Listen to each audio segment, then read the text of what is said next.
हाँ दोस्तों, आज एक सीरियस सिचुएशन पे बात करेंगे मिडिल ईस्ट के बारे में। ईरान के बुशैर न्यूक्लियर पावर प्लांट के आसपास स्ट्राइक्स रिपोर्ट हुई हैं और इस वजह से कुवैत ने अपने सिटीजन्स को रेडिएशन वार्निंग तक इशू कर दी है। चलिए बात समझते हैं। रिपोर्ट्स के अकॉर्डिंग रीसेंट स्ट्राइक्स में यूएस इजराइल अलायंस के ऑपरेशंस के दौरान हुई है। ऑफिशियल कंफर्मेशन हमेशा क्लियर नहीं होती है, लेकिन पैटर्न समझना बहुत इंपॉर्टेंट है यहाँ।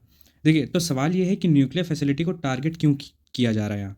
पहला रीज़न जानते हैं, स्ट्रैटेजिक प्रेशर जनरेट किया जा रहा है। ईरान का न्यूक्लियर प्रोग्राम हमेशा से ग्लोबल टेंशन का सेंटर रहा है। चाहे ईरान बोले कि ये पीसफुल एनर्जी के लिए है, लेकिन वेस्ट स्पेशली यूनाइटेड स्टेट्स और इसराइल इसको पोटेंशियल वेपन्स कैपेबिलिटी के एंगल से देखते हैं। तो स्ट्राइक्स का ऑब्जेक्टिव होता है ईरान की कैपेबिलिटी को स्लो या डिसरप्ट करना।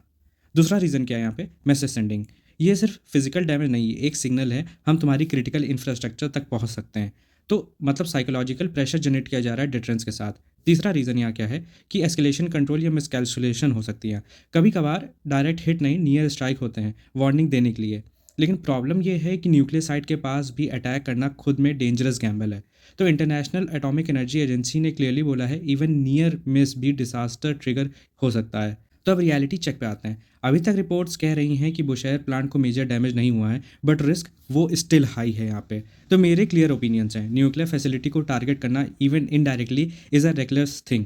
और ये मिलिट्री विन नहीं है, ये ग्लोबल रिस्क मल्टीप्लायर है। तो अगर ऐसी सिचुएशन एस्केलेट होती है तो कॉन्सिक्वेंसेस क्या होंगे यहाँ, उसके बारे में बात करेंगे। रेडिएशन लीक होता है first thing, multiple countries impact होंगी यहाँ, मरीन इकोसिस्टम डैमेज होगा स्पेशली पर्शियन गल्फ, और लॉन्ग टर्म हेल्थ क्राइसिस होंगी। न्यूक्लियर साइट्स को नो स्ट्राइक जोन्स डिक्लेयर करना चाहिए ग्लोबली, और रियल टाइम मॉनिटरिंग ट्रांसपेरेंसी बढ़ानी होगी। और सबसे इंपॉर्टेंट, ईगो से ज़्यादा सर्वाइवल इंपॉर्टेंट है डिप्लोमेसी में, क्योंकि वॉर में मिस्टेक्स होती हैं, लेकिन न्यूक्लियर मिस्टेक एक जनरेशन नहीं, कई जनरेशन्स को अफेक्ट करती है। आपके क्या ओपिनियंस हैं यहाँ पे, कमेंट सेक्शन में ज़रूर बताइएगा। और वीडियो पसंद आया तो लाइक शेयर एंड सब्सक्राइब करना ना भूलिएगा। जय हिंद।